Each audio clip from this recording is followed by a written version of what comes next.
Hi friends, welcome to our channel. ఈరోజు notification చాలా మంచి నోటిఫికేషన్. వీడియోని పూర్తిగా ఎండ్ వరకు చూడండి, ఎక్కడ స్కిప్ చేయకుండా. ఈ వీడియోకి మినిమం 50 లైక్స్ అయితే కోరుకోవడం జరుగుతుంది కాబట్టి ప్రతి ఒక్కరు కూడా లైక్ చేయడం మాత్రం మర్చిపోద్దు.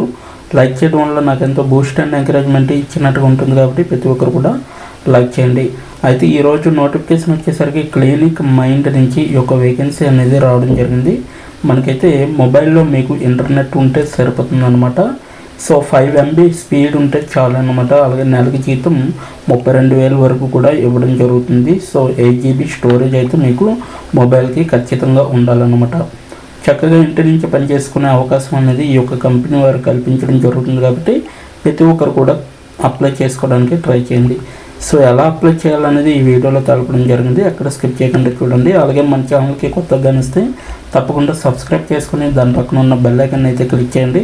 అప్పుడే నేను పెట్టిన ప్రతి వీడియో కూడా మీ వరకు నోటిఫికేషన్ రూపంలో వస్తుంది. ఇక లేట్ చేయకుండా నోటిఫికేషన్ పూర్తి డీటెయిల్స్ ఇప్పుడు మనం తెలుసుకున్నాం, ఎక్కడ స్కిప్ చేయకుండా చూడండి. ఇక్కడ చూడండి గాయ్స్, మనకైతే క్లినిక్ మైండ్ నుంచి ఈ యొక్క వేకెన్సీ అనేది రావడం జరిగింది.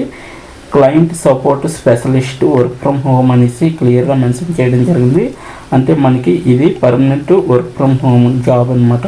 ఓకేనా, మీరు మొబైల్లోనే డైరెక్ట్గా ఈ యొక్క వర్క్ అనేది చేసుకోవచ్చు.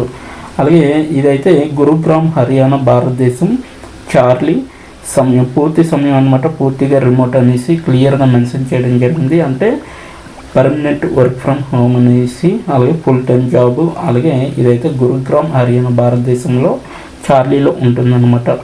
నెక్స్ట్ వన్ చూసుకుంటే రైట్ సైడ్లో మనకి చూడండి, వాస్తవంతో దరఖాస్తు చేసుకోండి, అలాగే దరఖాస్తు చేసుకోండి అనేసి ఇవ్వడం జరిగింది. సో ఎలా దరఖాస్తు చేసుకోవాలనేది నేను వీడియో ఎండ్లో చెప్పడం జరుగుతుంది కాబట్టి ఎండ్ వరకు చూసి మీరైతే ఈ యొక్క అప్లికేషన్కి అప్లై చేసుకుంటారనేసి నేనైతే అనుకుంటున్నాను. తప్పకుండా మాత్రం లైక్ చేయండి, ఓకేనా. సో ఇక్కడ చూడండి, మనకి మేము ప్రముఖ EHR సాఫ్ట్వేర్ ఉత్పత్తి మరియు మెడికల్ బిల్లింగ్ BPOతో ఆరోగ్య IT మరియు RCM సేవా సంస్థ మేము ఉత్సాహభరితమైన క్లయింట్ సపోర్ట్ స్పెషలిస్ట్ కోసం చూస్తున్నాము అనేసి చెప్పడం జరుగుతుంది. ఈ పాత్ర క్లయింట్ విచారణలకు ప్రతిస్పందించడం నుండి ట్రబుల్ షూటింగ్ మరియు అంతకు మించి విస్తృతమైన బాధ్యతలను కలిగి ఉంటుంది అనేసి చెప్పడం జరుగుతుంది. అలాగే ఆదర్శ అభ్యర్థి, సమస్య పరిష్కరుడు, అలాగే సమర్థవంతమైన సంభాషణకర్త మరియు వినియోగదారు అనుభవాన్ని మెరుగుపరచడానికి అంకిత భావంతో ఉంటారనేసి ఈ యొక్క పేరాలో మనకి తెలపడం జరిగిందనమాట. సో మనకైతే ఎటువంటి వారికి కావాలంటే ట్రబుల్ షూటింగ్ చేసేవాళ్ళు, అలాగే విస్తృతమైన బాధ్యతలను కలిగి ఉండేవారు, అలాగే ఆదర్శంగా అభ్యర్థి, సమస్య పరిష్కరుడు, అలాగే సమర్థవంతమైన సంభాషణకర్త, అలాగే వినియోగదారుని అనుభవాన్ని మెరుగుపరచడంలో కూడా మీకు అంకిత భావంతో ఉన్నవారు ఈ యొక్క జాబ్కి అయితే వీళ్ళకి అవసరం అన్నమాట. అయితే ఇప్పుడు ఈ యొక్క జాబ్ యొక్క రెస్పాన్సిబిలిటీస్ అంటే బాధ్యతలు ఎటువంటివి అనేసి ఇక్కడ క్లియర్గా మెన్షన్ చేయడం జరిగింది. సో క్లయింట్ సహాయం అనేసి ఇవ్వడం జరిగింది. సో ఇక్కడైతే చూడొచ్చు మీరు, క్లయింట్ సహాయం అనేసి ఇవ్వడం జరిగింది. సిస్టమ్ యొక్క ప్రయోజనాన్ని గరిష్ఠకరించడంలో క్లినిక్ మైండ్ క్లయింట్లకు మార్గనిర్దేశం చేయండి అనేది ఇదొక మీ యొక్క బాధ్యత అన్నమాట. సో అలాగే పేషెంట్ డెమోగ్రాఫిక్స్, బ్యాలెన్స్ మేనేజ్మెంటు, అలాగే క్లినిక్ రిపోర్టింగు, అలాగే క్లెయిమ్లు మరియు పాయింట్ ఆఫ్ సేల్స్తో సహా అనేక రకాల విచారణలను నిర్వహించడం కూడా మీ యొక్క బాధ్యత అనేసి వీళ్ళైతే క్లియర్గా చెప్పడం జరుగుతుందన్నమాట. ఇది క్లయింట్కి చేయవలసిన మీరు సహాయం అనమాట. నెక్స్ట్ వన్ చూసుకుంటే మనకి సమస్యల పరిష్కారం అనమాట. సమస్య పరిష్కారం అనేసి ఇవ్వడం జరిగింది. వినియోగదారులను ఎదుర్కొనే సమస్యలను పరిష్కరించే విధంగా అయితే చూసుకోవాలన్నమాట. మీరు వినియోగదారుల చర్యల వెనుక ఉన్న లక్ష్యాలను అర్థం చేసుకోగలిగే విధంగా ఉండాలి, అలాగే వారు ఎదుర్కొన్న ఏవైనా అడ్డంకులను గుర్తించగలిగే విధంగా కూడా చూసుకోవాలన్నమాట మీరు, ఓకేనా. ఇది కూడా మీ యొక్క బాధ్యత.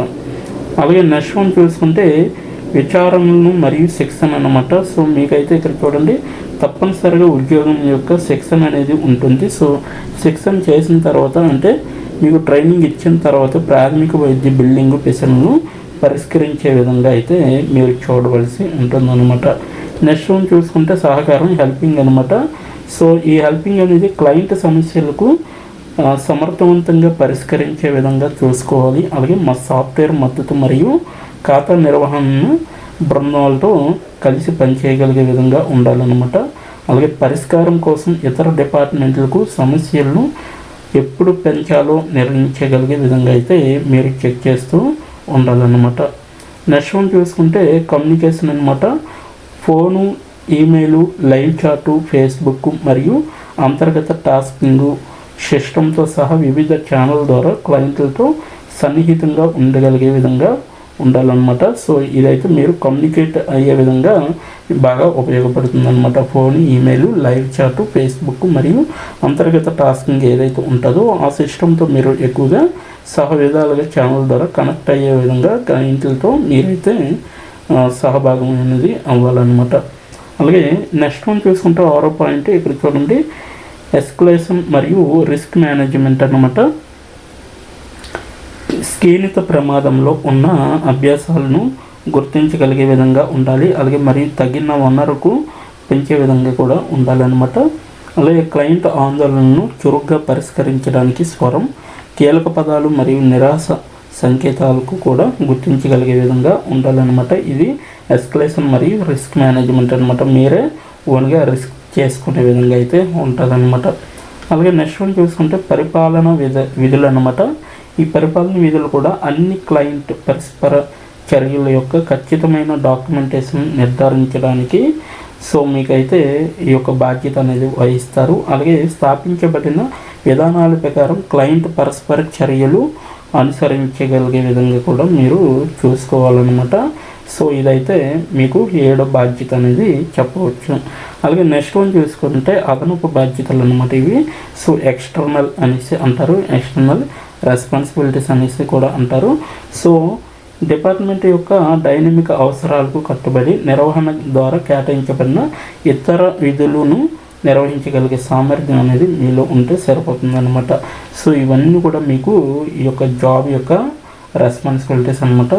ఇప్పుడు మీకు అర్హతలు ఏంటి అనేది ఇప్పుడు క్లియర్గా మనం తెలుసుకుందాం. ఇక్కడ కస్టమర్ సపోర్ట్ లేదా ఇలాంటి పాత్రలో నిరూపితమైన అనుభవం అనమాట. అంటే జస్ట్ 6 months కానీ లేకపోతే 1 year కానీ సో మీకు అనుభవం ఉంటే సరిపోతుంది.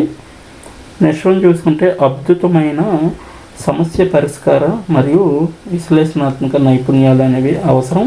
అలాగే బలమైన మౌఖిక మరియు రాతపూర్వక కమ్యూనికేషన్ సామర్థ్యాలు అనేవి అవసరం అన్నమాట. మీకు రాయడం రావాలి, చదవడం రావాలి, అలాగే ఇతరులకి చెప్పే విధంగా కూడా ఉండాలన్నమాట. బృందంలో మరియు స్వతంత్రంగా సమర్థవంతంగా పనిచేయగలిగే సామర్థ్యం అనేది చాలా అవసరం. అలాగే మెడికల్ బిల్లింగ్ ప్రక్రియలతో పరిచయం అనేది ఒక మీకు ప్లస్ అవుతుంది అనమాట.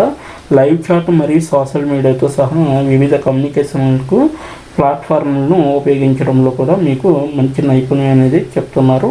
అలాగే క్లయింట్ సంతృప్తిని మెరుగుపరచడానికి అధిక నాణ్యత మద్దతును అందించడానికి కూడా మీకు చాలా అవసరం అనేసి వీళ్ళైతే క్లియర్గా మెన్షన్ చేయడం అనేది జరుగుతుందన్నమాట. నెక్స్ట్ వన్ చూసుకుంటే మీకు స్థానం అవసరాలు అన్నమాట. ఈ స్థానం అవసరాలు కూడా మనకి ఏమేమి ఉండాలి అనేది చెప్పడం జరుగుతుంది. స్థిరమైన ఇంటర్నెట్ కనెక్షన్ అనేది మీకు 5 Mbps స్పీడ్ అనేది ఉండాలన్నమాట. అలాగే బ్యాకప్ మొబైల్ డేటా ప్లాన్ని కలిగి ఉండాలి. అలాగే నిశ్శబ్ద వాతావరణంలో మీరైతే పని చేయాలన్నమాట. అంటే మీ ఇంటి దగ్గర నిశ్శబ్ద వాతావరణంలో పనిచేయాలి. అలాగే యూఎస్ వ్యాపార గంటల్లో అయితే సౌకర్యవంతంగా పనిచేయాలి. యూఎస్ టైం అనమాట.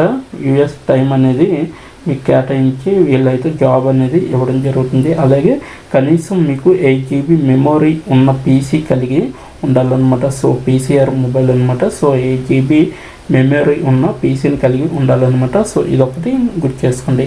సో ఇప్పుడు ఎలా అప్లై చేయాలో మనం తెలుసుకుందాం. దీని యొక్క నోటిఫికేషన్ లింకు సో మీకు డైరెక్ట్గా డిస్క్రిప్షన్ బాక్స్లో మీకు ప్రొవైడ్ చేయడం జరిగింది. అక్కడికి వెళ్ళి మీరు డైరెక్ట్గా అప్లై చేసుకోవచ్చు. అప్లై ఆన్లైన్ లింక్ అనేది ఉంటుంది. సో దానిపైన క్లిక్ చేస్తే మీకు డైరెక్ట్గా ఈ పేజీ అనేది ఓపెన్ అవుతుంది. ఇక్కడ కనబడుతుంది కదా, సో ఈ పేజీ. సో ఇప్పుడు ఎలా అప్లై చేయాలో మనం తెలుసుకుందాం.